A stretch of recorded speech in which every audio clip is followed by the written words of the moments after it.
Sanibonani bafethu. Hey bafethu, khona into engayibona la ukuthi silwela izinto ezi-wrong. Silwe sabantu aba-wrong. Silwe izimpi ezi-wrong. Yabo? Because kunalento leyo ukuthi manje kunama-family gatherings. Around December kanje azoyenzakala. Yabo? La kuma-family gatherings siyalwa mase siphuzile la because there is no family gatherings beside utshwala esabodakhe angithi. Yeah, lapho sitshelana indaba ebekumele kube sizikhulume sisoba ngomoya ophansi ngerespect ngepeace ngenhlonipho futhi. Yabo? So thina sihamba nalento leyo ukuthi family gatherings. Ku-family gatherings bafethu la ama-cousins gatherings. I-bloodline gatherings la. Yabo? Stop demanding ebekumele kube uzidemanda ku-family yakho. Ifamily yakho umama wakho nobaba wakho nabantwana bakini.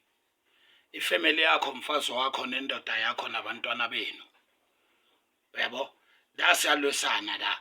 Inkinga ukuthi thina bodakhi vele sikhule ndawonye singama-cousins sikhuliswa abogogo obuningi bethu. So sabonda la. Yabo?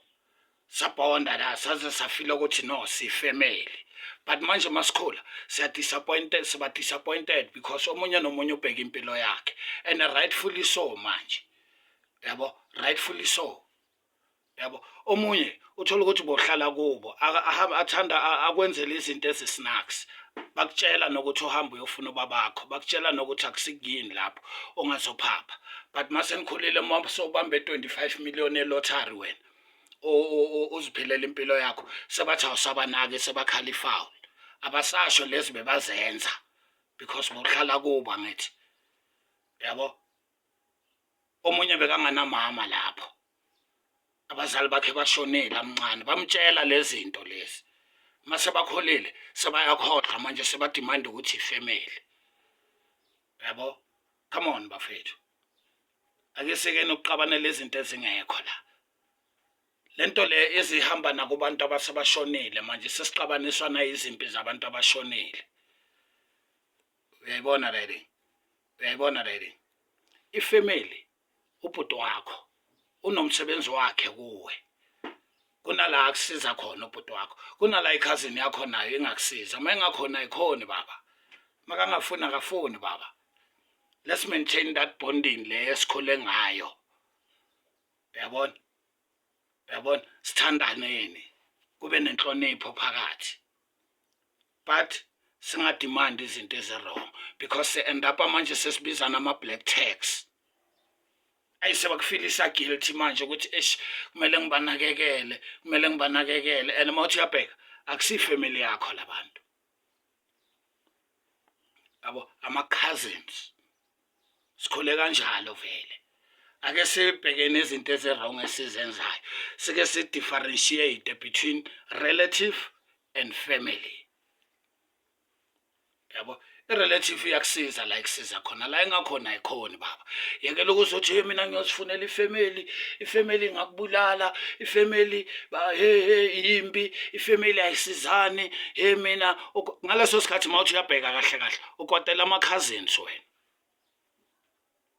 Uyangithola? Ukwatela abomalume wena, ukwatela abomamncane wena because bakukhulisile. They are not your family. Ayikabe ayingodlame. Yabo ngepeace. Yabo? Lento ekumele si-maintain. Le engibona ngathi manje sekunezinto eziningi ezimix up enayo. Wabona? Which those things are wrong. Yabo? As-maintaineni peace black South Africans. Siyazi sikhule sihlupheka sikhule sonke. Yabo? But omunye nomunye unomsebenzi wakhe kuwe.